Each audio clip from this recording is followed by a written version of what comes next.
The episode that you guys listened to a week ago, um, that was what my ad about Reformation Coffee is.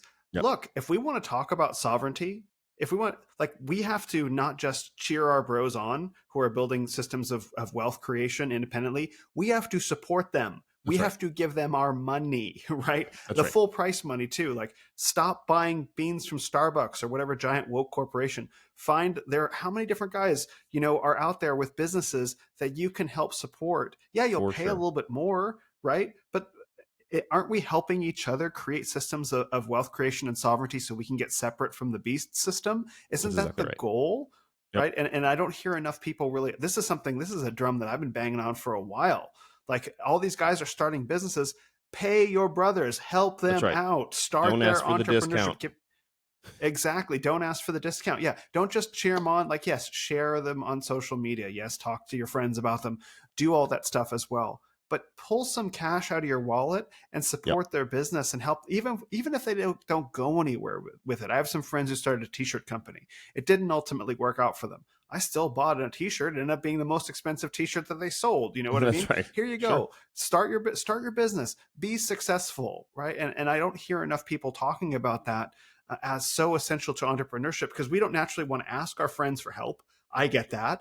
But it's incumbent on us to look around at our bros trying to do a thing and support them in doing it with all that we have and all that we can. For sure.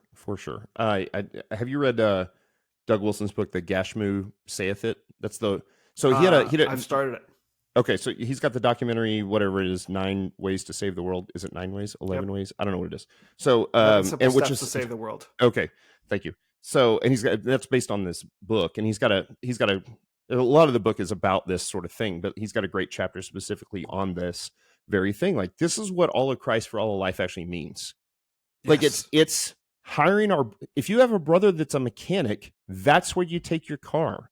If you got one that's a plumber or general, like we have general contractors in our church. So any work that I get done around the house, I'm going to hire those guys, right? Even if they're not as skilled, even if they're a little more expensive, like, what you're doing is you're supporting the community, the brotherhood of what we do. And so how do they get better? How do they get more skilled? How do they make, like, this is the opportunity, right? This is one of the things I've been able to help Brandon at Reformation Coffee. And listen, Reformation Coffee is amazing. Like, it's the best coffee I've ever had. But it was good for me to be able to sit down and walk through some of the business steps with Brandon and Cassie to help them with their coffee. There's a way that I could contribute there, right? And so certainly I'm a subscriber to their coffee. I've never asked for a discount. I pay full price for the coffee, and I've invested in the company. I'm going to pay full price for the coffee. That's the deal. And so for us, it's the same thing. Like, we have a bunch of young families in our church. They're all subscribers to the coffee, right? Like, and I get it. It's craft coffee. It's more expensive than Folgers, but what are you going to drink Folgers for? Like, there's better coffee out there, and a pastor, someone that you can support in Christendom to help build into Christendom. That's the point. And so, like, to me, it's a no-brainer. And I realize that a lot of people listen to this and be like, yeah, you're the CEO of the company. You've got the money to do it. But, like, I've done this my whole life. Like, it's just make a sacrifice somewhere else.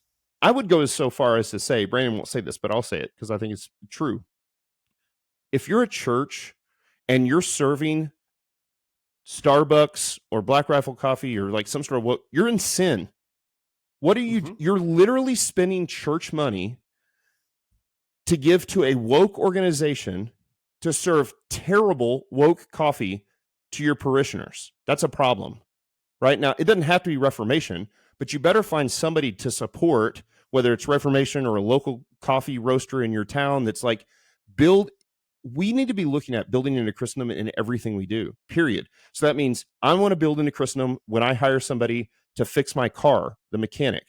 When the guy that mows my lawn is a homeschool classical conversation dad that owns a lawn care company, there was no question that I was going to hire him because he's the guy that's going to build into Christendom and mow my lawn. Like, I could have hired anybody to mow my lawn, but like, why would I hire that guy? I don't even know if he was good at what, but like, he's the guy because we're building into Christendom. That's the point.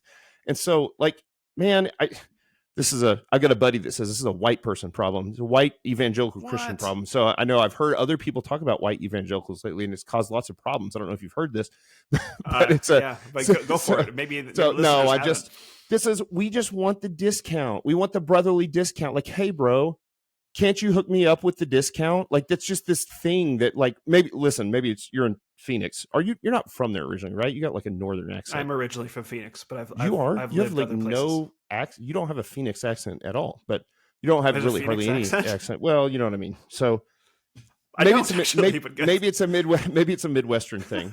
Midwestern people, and I'll joke about white evangelicals, but I think evangelicals are terrible. We asked for the discount, like, and we asked for the discount because they're like, it's the worst it's not like it's the brother-in-law deal, but instead it's like, hey man, since we go to church together, can you hook me up with a good deal on the plumbing? That's evil. Don't do that. Like, support this guy. If this is one of your brothers who runs a plumbing company, pay him what he's worth, pay him market value for the thing.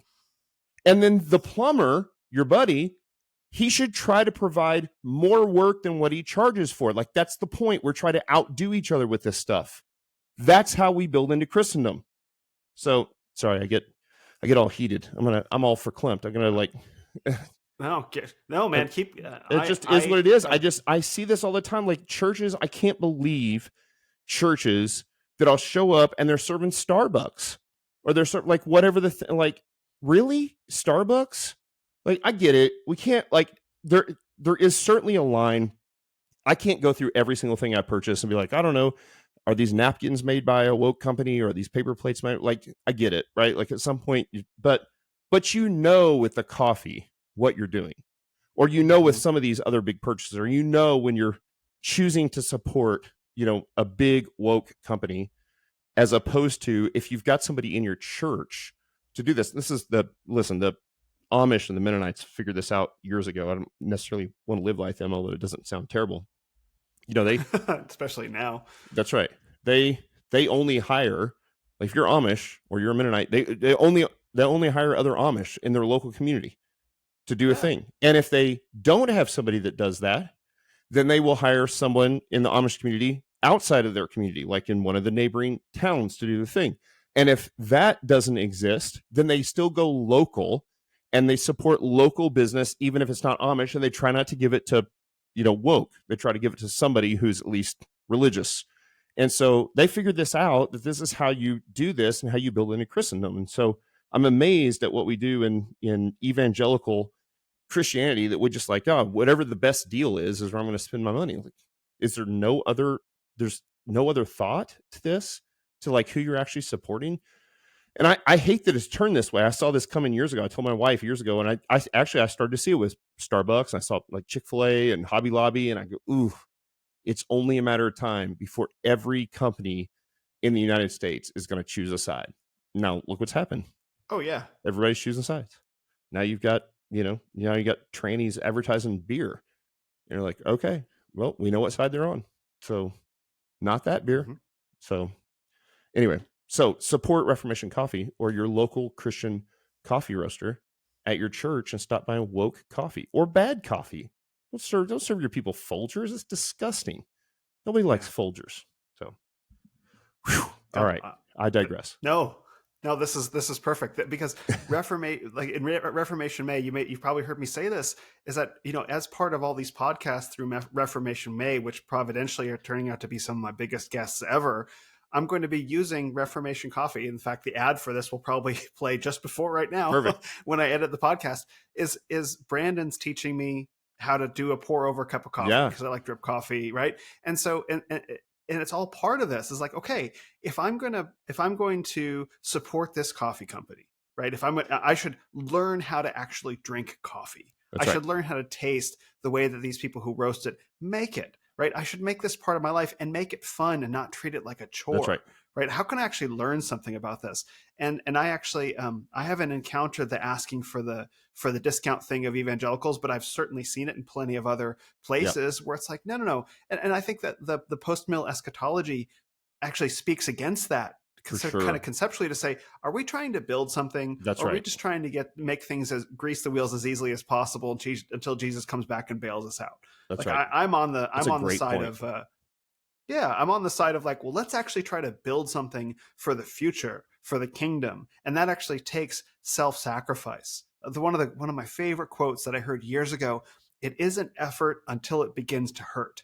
Yep. And it's like, are you really putting effort into building for the kingdom if you're trying to do it in a way that hurts the least? And That's right. spending money hurts. If you can go buy woke coffee, for $5, or buy a bag of beans for 10, or whatever it is, from a man actually trying to build sovereignty, for the kingdom. Yeah, that extra, it's meaningful, but it's a worthy sacrifice. That's right. Maybe it's a voluntary hardship in a way. And I think this kind of dovetails with the whole lifting thing as well.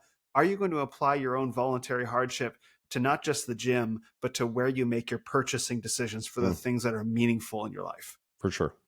That's great. Yeah, that's hard to do because it's easy to go to the big department stores, right? It's a lot Yeah. harder to go to the mom and pop local places, and they don't have as good a selection, and the prices aren't as good, and all the things. But again, what are we building? It's interesting to talk about the post mill side of this. I've only been post mill for about a year, and I just was one of those guys that didn't care about eschatology. I was like, I don't know, Jesus wins in the end. I guess it's fine. And I knew I wasn't really like left behind rapture sort of. And I was like, that's not it. But I don't know really what I am. And so as I've become post mill the last year, you recognize it changes a lot about the way you live your life on a daily basis. And you know what's awesome is I don't have to sit around and worry about the world I'm leaving my grandkids to. Like, it's not, because you're like, we're building into this thing that's greater than ourselves, that's longer. Like, so this isn't like, or your church, like our church, right? So our church is 10 months old. Brandon, we planted the church 10 months ago. We actually meet in our house. That's not the goal, is not to meet in our house long term. We'd like to find a building for sure. But you don't have to have, it's not like we have a 3-year plan for the church. Like, no, this is hundreds of years. Like, this church, our great grandkids are going to go to this church. And so you can, it can move on God's timing. Now we're going to work really hard to grow the church, and we want to support Brandon as a full-time pastor and all those things, but it's like, it really does change everything. So when you think about even like your coffee purchases or the working out in the gym or whatever the thing of choosing voluntary hardship, it's because you're actually building into something. Not, oh man, what kind of world am I going to leave for my grandkids that's just going to be hell in a handbasket? And, we're not guaranteed. I don't know that America is going to be better 2 generations from now than it is now. Might not be.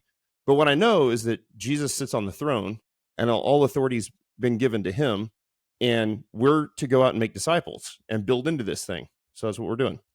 And so I trust that what he says is true, which is, so I can actually think about those things when I purchase my coffee or whatever the thing is. ReformationCoffee.com. There you go. Reformation Coffee. SUBFREE for the one free bag of coffee. That's right. Yeah, your first month is free with a subscription. Yeah, go for it. Do it. So I was really, I guess, lucky in a sense.